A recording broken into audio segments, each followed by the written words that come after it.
warahmatullahi wabarakatuh. Bismillah, alhamdulillah, wala hawla wala quwata illa billahil aliyyil azim. Ashhadu an la ilaha illallah wahdahu la syarika lah, wa ashhadu anna Muhammadan abduhu wa rasuluh la nabiyya ba'dah. Allahumma salli wa sallim wa barik ala sayyidina Muhammadin wa ala alihi wa sahbihi ajma'in, amma ba'du. Yang kami hormati para ulama, para ustadz, hadirin hadirat, bapak-bapak, ibu-ibu yang dimuliakan Allah subhanahu wa ta'ala. Alhamdulillah, Allah subhanahu wa ta'ala masih memberikan kesempatan kepada kita, masih memberikan kekuatan kepada kita, masih memberikan kemudahan kepada kita, sehingga kita masih bisa melaksanakan sholat maghrib secara berjamaah. Kita lanjutkan dengan majlis taklim. Ini semata-mata karena hidayah dan kekuatan daripada Allah subhanahu wa ta'ala. Maka mudah-mudahan seluruh ibadah yang kita lakukan diterima oleh Allah subhanahu wa ta'ala, menjadi sebab dosa kita diampunin oleh Allah, menjadi sebab dosa orang tua kita, mertua kita, guru-guru kita, keluarga kita, orang kampung kita, bahkan umat seluruh alam diampunin oleh Allah, menjadi sebab selamat daripada api neraka dan masuk surga tanpa dihisab oleh Allah subhanahu wa ta'ala. Kita lanjutkan taklim kita sekarang di babul amru bil ma'ruf wan nahyu anil munkar.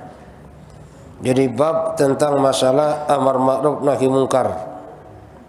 Amar ma'ruf ini menyeru kepada kebaikan, dan nahi munkar ini melarang daripada kemungkaran, atau yang disebut dengan dakwah juga bisa. Dan memang kalau orang sudah amar ma'ruf nahi munkar, di situ akan merasakan bagaimana rasanya perjuangan agama, akan merasakan bagaimana memikirkan umat untuk taat kepada Allah subhanahu wa ta'ala. Karena di saat seseorang ini sudah memutuskan untuk amar ma'ruf nahi munkar, maka banyak resiko yang harus dihadapin. Bahkan akan banyak benturan di mana-mana. Dan ini sudah terjadi dari zaman dulu. Dari zaman nabi-nabi dulu, yang namanya amar ma'ruf nahi munkar ini akan selalu banyak berbenturan. Contohnya siapa? Rasulullah sallallahu alaihi wasallam. Sebelum Rasul dakwah amar ma'ruf nahi munkar, maka Rasulullah sallallahu alaihi wasallam ini digelari sebagai manusia al-amin, yang dapat dipercaya. Apapun yang Nabi sampaikan, maka orang kafir Quraisy pada saat itu percaya saja. Atau bahkan misalnya tembok itu putih, Rasul bilang tembok itu hijau, percaya itu orang. Kenapa? Rasul al-amin, as-siddiq, pokoknya orang yang paling baik dah. Kenapa? Karena pada saat itu Rasulullah SAW masih belum dakwah, masih belum mengajak, belum amar ma'ruf nahi munkar. Tapi di saat Rasulullah SAW mendapat wahyu, ya ayyuhal mudassir qum fa'anzir, perintah untuk dakwah, perintah untuk menyampaikan agama kepada manusia, perintah mengajak manusia kepada Allah subhanahu wa ta'ala, maka pada saat itu berbagai macam hambatan, rintangan dan tantangan ada pada dirinya. Sehingga yang sebelumnya digelari al-amin, as-siddiq, maka gelarnya sudah beda. Gelarnya sudah Muhammad Majnun, gila. Bahkan disebut sebagai sahir, tukang sihir, al-kadzib, pembohong. Jadi berbagai macam gelar diberikan oleh kafir Quraisy pada Rasulullah SAW di saat Rasul ini memulai dengan dakwahnya. Dan memang seperti itulah yang harus terjadi. Kenapa?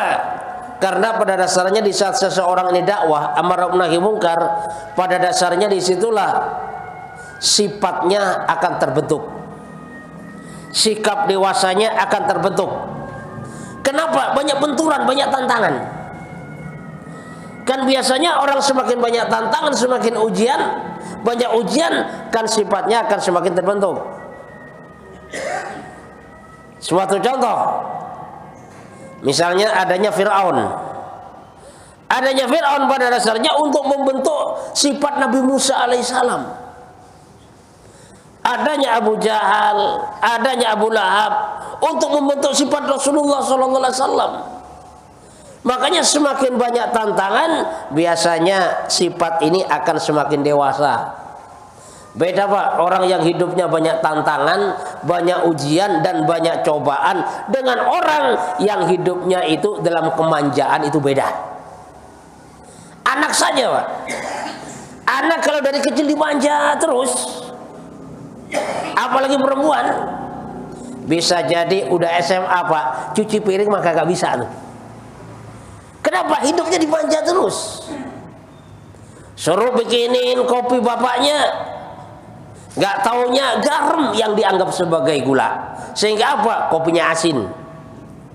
Kenapa? Nggak ada tarbiyah, nggak ada pendidikan dari kecil.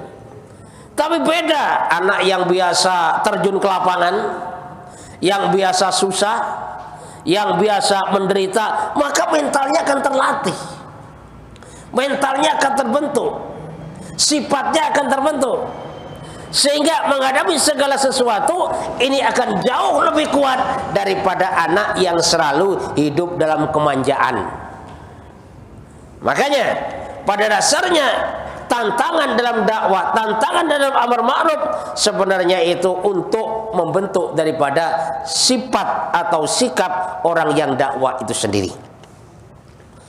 Makanya di sini diterangkan, qala al-faqih Abu Samarqandi rahimahullah, haddatsana Abu Qasim Abdurrahman bin Muhammad, haddatsana Faris bin Mardawi, haddatsana Muhammad bin Fadl, haddatsana Ana bin Asim tilmidhi Abi Hanifah radhiyallahu anhu, an Yahya bin Sa'id an Ismail bin Hakim qala Umar bin Abdul Aziz radhiyallahu anhu, innallaha ta'ala la yu'adzibul amata bi amalil khassati walakin idza azharatil ma'asi falam yunkaru faqad saqal qaum jami'an al-qubah. Diceritakan daripada Ismail bin Abi Hakim bahwasanya Umar bin Abdul Aziz ini pernah mengatakan, sesungguhnya Allah Subhanahu wa taala tidak akan mengazab, tidak akan memberikan bencana, musibah kepada suatu kaum secara keseluruhan dengan amalan orang-orang tertentu saja, dengan kemaksiatan orang tertentu. Akan tetapi apabila kemaksiatan sudah merajalela, kemaksiatan sudah di mana-mana, sudah merajalela, udah kagak bisa dibendung. Dari kecil sampai gede maksiat semuanya. Dari yang muda sampai kakek-kakek, nenek-nenek terjun dalam dunia maksiat. Falam yungkaru, dan tidak ada orang yang berusaha mencegahnya. Tidak ada orang yang niat memperbaikinya, bahkan larut dalam kemaksiatan tadi, maka pada saat itulah sudah menjadi hak ya bahwasanya Allah Subhanahu wa taala akan menurunkan bencana kepada semua itu kaum. Artinya enggak dipilih oleh Allah Subhanahu wa taala apabila kemaksiatan sudah merajalela. Cuman kalau kemaksiatan merajalela Pak, itu memang dicegahnya itu berat. Kenapa? Karena ahli maksiat kalau udah kecanduan itu semuanya rela dikorbankan. Ini kalau udah kecanduan, makanya ahli maksiat sudah pakar banget maksiat. Ini susah dibilangin. Sehingga kalau semuanya keadaan ngebilangin dan kemaksiatan sudah di mana-mana, maka pada saat itu Allah Subhanahu wa taala akan menurunkan daripada bencana dan semuanya akan kena. Kalau sudah Allah Subhanahu wa taala menurunkan bencana. Ya, makanya kalau ada orang mencoba mencegah daripada kemungkaran, nahi mungkar, maka di situ musuhnya adalah pelaku maksiat. Kalau ahli taat dia senang, ahli iman dia senang, tapi ahli maksiat yang sangat benci kepada orang yang selalu nahi mungkar. Sekarang itu jarang, Pak. Orang yang siap nahi mungkar itu jarang. Kenapa? Banyak musuhnya, berat urusannya. Karena kalau orang sudah siap nahi mungkar, biasanya orang yang semacam ini gak terkesan dengan tawaran, gak takut dengan ancaman. Nah ini, tawarin berapapun dia gak terkesan, gak mau. Diancam dibunuh, dia pun gak takut. Tapi kan jarang ada orang yang semacam ini. Tapi sepanjang sejarah pasti ada, cuman kagak banyak. Orang-orang yang mental memang dia punya sifat daripada yang namanya nahi mungkar. Karena ibaratnya gini, Pak. Daripada Nu'man bin Bashir menceritakan, Rasulullah SAW menggambarkan bahwasanya orang yang ahli kebaikan, orang beriman, dan orang pelaku maksiat, ini ibaratnya berada di satu kapal. Ada yang di bagian atas, ada yang di bagian bawah. Sedangkan yang bagian bawah tadi, kalau ingin air, maka dia harus naik ke lantai atas. Ini bagian bawah. Maka bagian bawah berembuk, kayaknya susah banget ya kita dapatin air. Masa setiap kita perlu air, kita harus ke lantai atas. Enak banget yang di lantai atas. Maka kata yang bagian bawah itu, gini aja lah. Biar kita nggak repot-repot ke atas cari air, di bawah kita kan air ini. Udah kita lubangin aja perahu, kita lubangin aja kapal.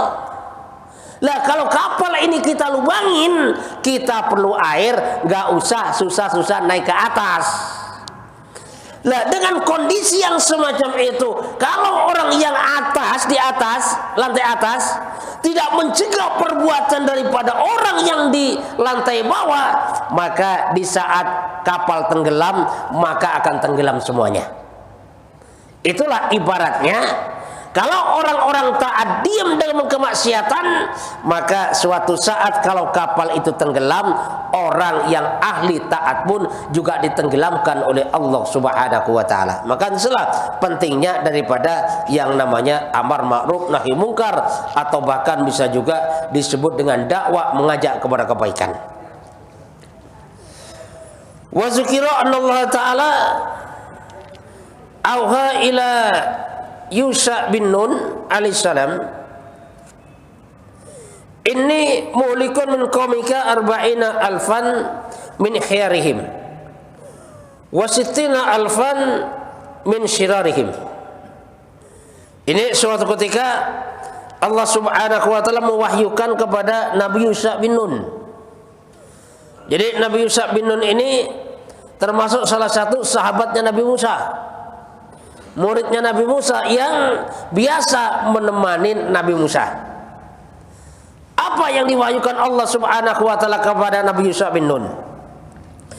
Kata Allah, "Wa Yusha, sesungguhnya saya mau menghancurkan daripada kaummu ini ada 40.000 orang baik dan ada 60.000 orang buruk.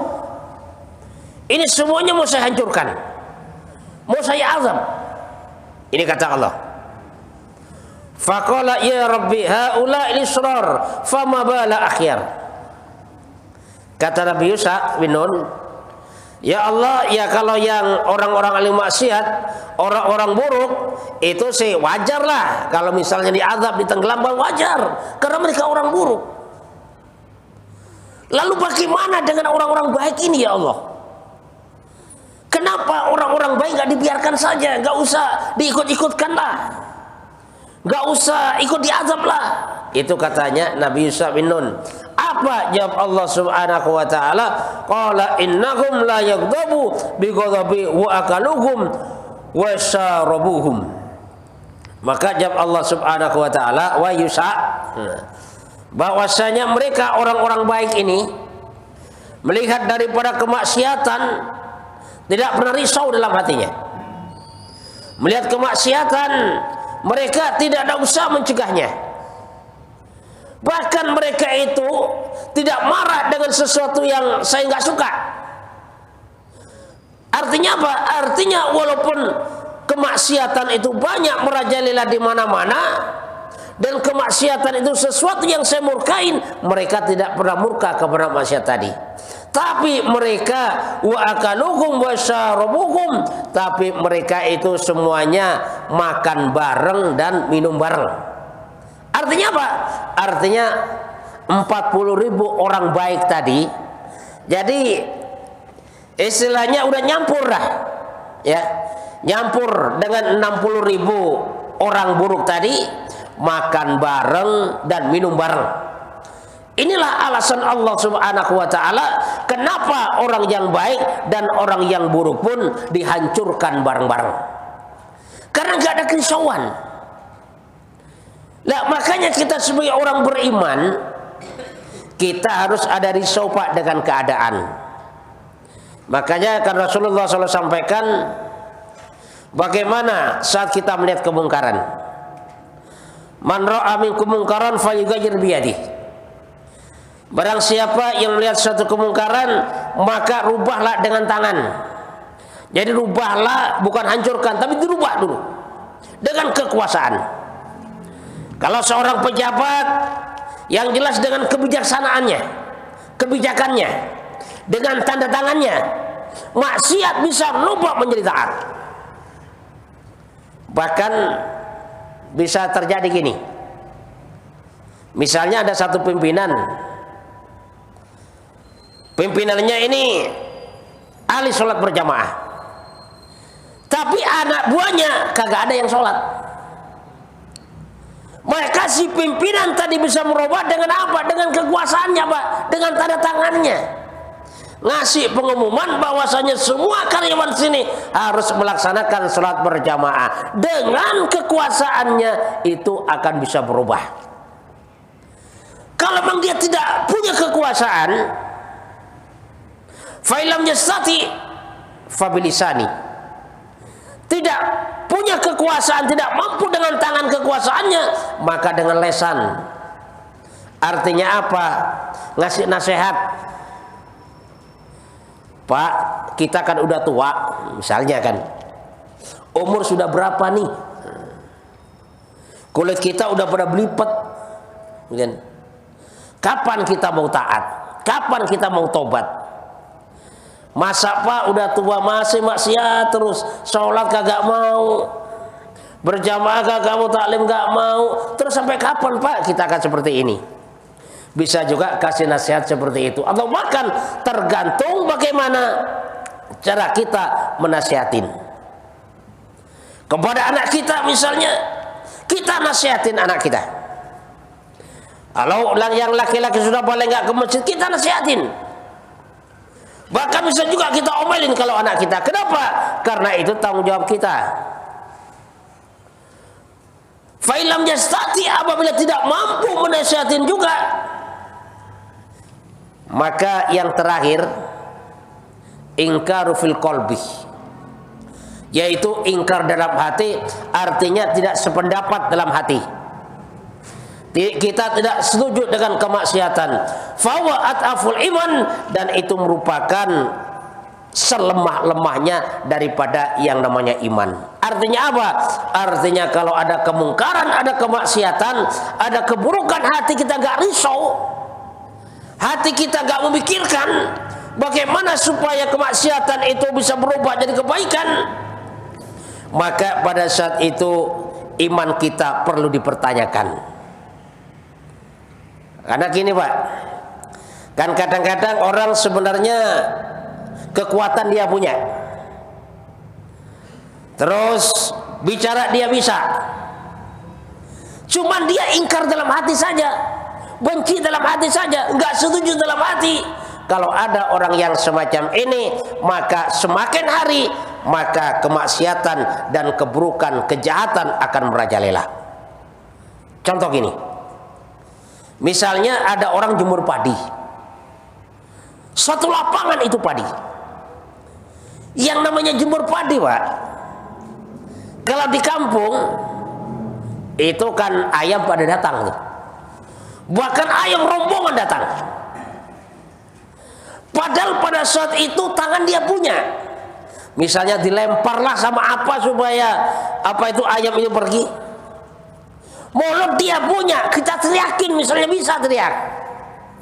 Cuman dia lempar ayam juga nggak mau, neriakin ayam juga nggak mau. Lalu apa yang dia buat? Cuman dia mikir dalam hati saja, bagaimana itu ayam kok istilahnya nggak mikir apa ayam itu, diam saja. Hanya ingkar dalam hati, nggak setuju dalam hati dengan perbuatan ayam tadi. Maka suatu saat padi ini akan dihabiskan oleh ayam. Kenapa? Kita punya tangan nggak kita gunakan, kita punya mulut nggak kita gunakan.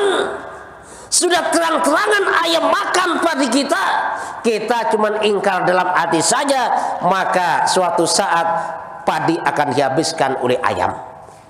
Artinya apa? Artinya sekarang kalau kita cuma diam saja, kita nggak ada gerakan, kita nggak menggunakan mulut kita menasihatin atau mengajak manusia kepada Allah Subhanahu wa taala, suatu saat bisa jadi orang-orang baik akan habis. Kalau orang baik ini sudah habis, maka bisa jadi kejahatan, kemaksiatan itu sampai akhirnya akan masuk ke rumah-rumah kita. Jadi kalau orang baik sudah diam, orang baik ini nggak ada peduli sama sekali, walaupun rumah tangganya itu baik-baik saja, suatu saat bisa jadi keburukan itu akan masuk ke dalam rumah. Sehingga keburukan masuk ke dalam istri, sehingga keburukan bisa juga masuk ke dalam anak. Kenapa? Apabila tidak ada gerakan menggunakan kekuasaan atau tangan, menggunakan daripada lisan untuk mencegah daripada yang namanya kemungkaran. Tapi sebenarnya, Pak, amar ma'ruf, di dalam amar ma'ruf itu disitulah ada juga nahi mungkar. Tapi di saat kita nahi mungkar belum tentu ada amar ma'ruf. Bagaimana maksudnya? Contoh gini, misalnya ada orang ahli judi, pokoknya tiap malam di pos ronda pakai nggak pernah sepi itu. Semalam-malam gaplek dulu di pos ronda pakai taruhan judi, mabuk-mabukan. Lah kalau kita amar ma'ruf bagaimana? Ya kita datang ke sana. Kita bawa kopi lah misalnya kan, kita bawa kacang misalnya kan. Nah, di situ kita ingatkan, Pak, nanti kalau adzan berkumandang sama-sama kita ke masjid, Pak. Dan nanti setelah Bapak sholat berjamaah, setelah zikir, silakan Bapak berjudi lagi nggak apa-apa, gaplek lagi nggak apa-apa, silakan. Nanti ada adzan, Bapak ke masjid lagi. Setelah sholat, Bapak judi lagi, udah silakan aja nggak apa-apa. Ya. Terus kita lakukan dengan istiqomah, maka suatu saat kalau mereka yang ahli maksiat itu sudah terbiasa ke masjid, biasa sholat, dengan sendirinya kemaksiatan itu akan ditinggalkan. Situlah perlunya daripada amar ma'ruf. Amar ma'ruf orang sudah berubah baik, maka keburukan akan ditinggalkan. Tapi kalau kemaksiatan nahi mungkar, Pak, misalnya ada orang judi kita obrak-abrik, memang tempatnya itu sudah gak ada, cuman kan dia cari tempat lain. Udah kita usir nih, kan cari tempat lain. Kenapa? Karena yang nahi mungkar itu di situ belum ada amar ma'rufnya, ya kan? Bahkan di sini benturannya keras, Pak. Ya, suatu contoh Nabi Ibrahim alaihissalam lah ya. Nabi Ibrahim ini dalam dakwanya kan patung-patung langsung dikampakin semuanya. Yang kecil-kecil dihabisin. Tinggal satu besar dibiarkan oleh Nabi Ibrahim dan kampaknya dikalungin. Giliran kaumnya nanya, siapa nih yang berani-berani menghabiskan, menghancurkan berhala-berhala Tuhan kita ini? Oh, ini Ibrahim. Maka saya ditanya, wah Ibrahim, benar kamu yang menghancurkan? Ini bukan. Lalu siapa? Coba nanya sama yang gede itu. Kan kampaknya ada buat kalung sama gede. Jangan yang gede ini yang ngancurin. Kata kaumnya apa? Ah, kamu ini mana mungkin patung akan ngancuri patung yang lain. Lah, dengan sebab menghancurkan seperti itu, maka Nabi Ibrahim alaihissalam dibakar oleh kaumnya. Kalau Rasulullah sallallahu alaihi wasallam di sekeliling Ka'bah itu ada 360 berhala. Berhala tidak dihancurkan oleh Nabi, tapi yang dihancurkan oleh Nabi hati-hati penyembah berhala. Bagaimana cara menghancurkan? Allah kuasa, makhluk tidak kuasa. Yang menghidupkan Allah, yang memberi rezeki Allah, yang memelihara Allah, yang memberi sehat Allah, yang memberi sakit Allah. Allah kuasa, makhluk tidak kuasa. La ilaha illallah. Jadi oleh Nabi didakwakan, dikuras itu kesirikan-kesirikan. Sehingga apa? Setelah masuk kebesaran Allah Subhanahu wa taala, maka dengan sendirinya, Pak, itu berhala dihancurkan sendiri oleh yang buat. Sehingga apa? Aman. Kenapa? Yang menghancurkan yang buat. Kenapa dihancurkan oleh yang buat? Karena di dalam hati yang buat itu sudah nggak ada lagi berhala, yang ada adalah Allah Subhanahu wa taala. Suatu contoh gini, Pak. Misalnya ada orang kalau nyuci ini selalu pakai rinso misalnya kan. Udah bertahun-tahun loh. Tiba-tiba ada orang datang bawa soklin. Bu, soklin ini bagus. Pokoknya kelebihan dikenalkan, kehebatan daripada soklin. Sekali, dua kali, bahkan dia sampai bertahun-tahun dia menyampaikan masalah hebatnya soklin dalam nyuci ini. Maka pelan-pelan kecintaan kepada rinso udah mulai tercabut. Sampai akhirnya apa? Sampai akhirnya masuk semuanya kesan kepada soklin. Walaupun rinso masih segudang, dibuang itu rinso. Kenapa? Sudah masuk daripada keyakinan kepada soklin. Itulah ibaratnya ya, dalam dakwah dengan amar ma'ruf, maka nahi mungkar dengan sendirinya yaitu akan hancur dengan sendirinya. Silakan Pak, barangkali ada pertanyaan yang belum diskusikan.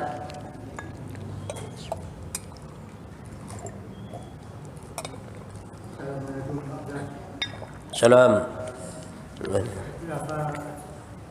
Dalam taklim yang sudah kita lalui, itu pernah Ustaz menceritakan mengenai seorang ulama yang melihat ayat suci Al-Quran dalam tanah.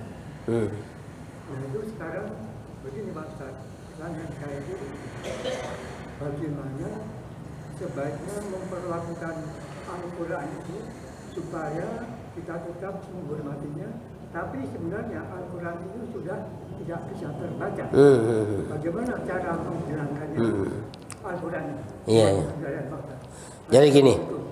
Waalaikumsalam. Jadi dulu saya pernah menceritakan di zaman dulu itu ada seorang preman ya, istilahnya orang kalau bahasa kita ya udah tengik banget nah ya. Tapi dia melihat ada selembaran Quran itu di tanah, bahkan udah kotor banget.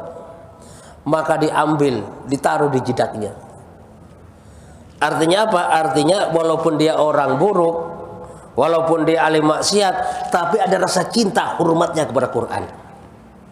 Sehingga asbab itu hidayah diberikan oleh Allah Subhanahu wa taala sehingga dia menjadi seorang yang taat kepada Allah Subhanahu wa taala.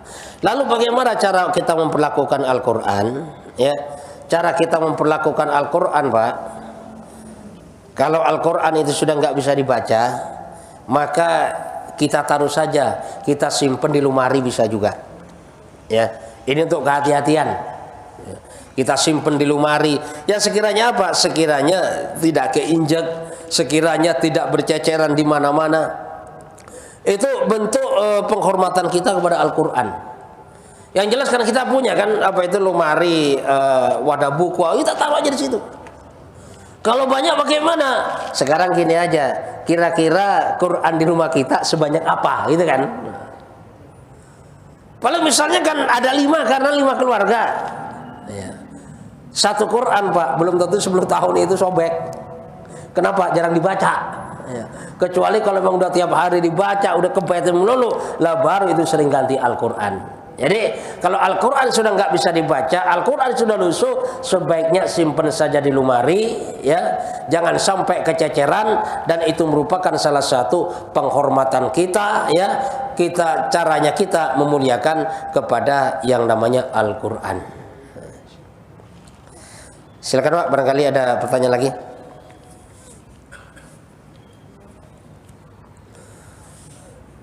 Jadi bab ini menerangkan masalah amar ma'ruf nahi mungkar, ya. Jadi ini di dalam kitab kita banyak Pak bab sendiri tentang amar ma'ruf nahi mungkar. Kenapa? Karena ini merupakan tulang punggung daripada agama.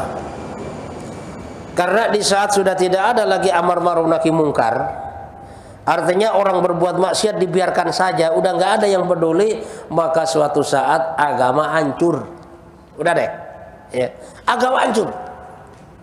Kalau sudah nggak ada lagi yang peduli, ya, sehingga nanti masjid kosong. Coba sekarang aja Pak, di mana-mana rata-rata yang ke masjid majelis taklim itu di atas 50 umurnya. Yang di bawah 50 mah jarang banget. Jadi kalau ada yang umur 20 masih mahasiswa SMA rajin di majelis taklim, ini termasuk salah satu anak hebat. Sekarang sudah jarang di mana-mana. Yang ada orang-orang tua. Lah kenapa terjadi yang semacam itu? Karena sudah kalah pengaruh. Pengaruh agama dikalahkan oleh pengaruh media. Makanya sekarang anak kecil-kecil Pak, kalau sudah HP pintar banget tuh, ya, umur 3 tahun. Makanya kalau kita ngasuh anak, ya, anak orang dititipin, udahlah supaya nggak nangis bagaimana, kasih aja HP itu, ya. Yang ngasuh sambil tidur tenang aja, udah kagak usah dikasih makan tuh, seharian kasih HP kuat gak nangis itu pengaruhnya sangat luar biasa. Ya, makanya kita harus ada kepedulian bagaimana menyelamatkan generasi kita kembalikan generasi kita menjadi anak-anak yang taat kepada Allah Subhanahu wa taala. Subhanakallahumma bihamdika asyhadu an la ilaha illa anta astaghfiruka wa atubu ilaik. Wassalamualaikum warahmatullahi wabarakatuh.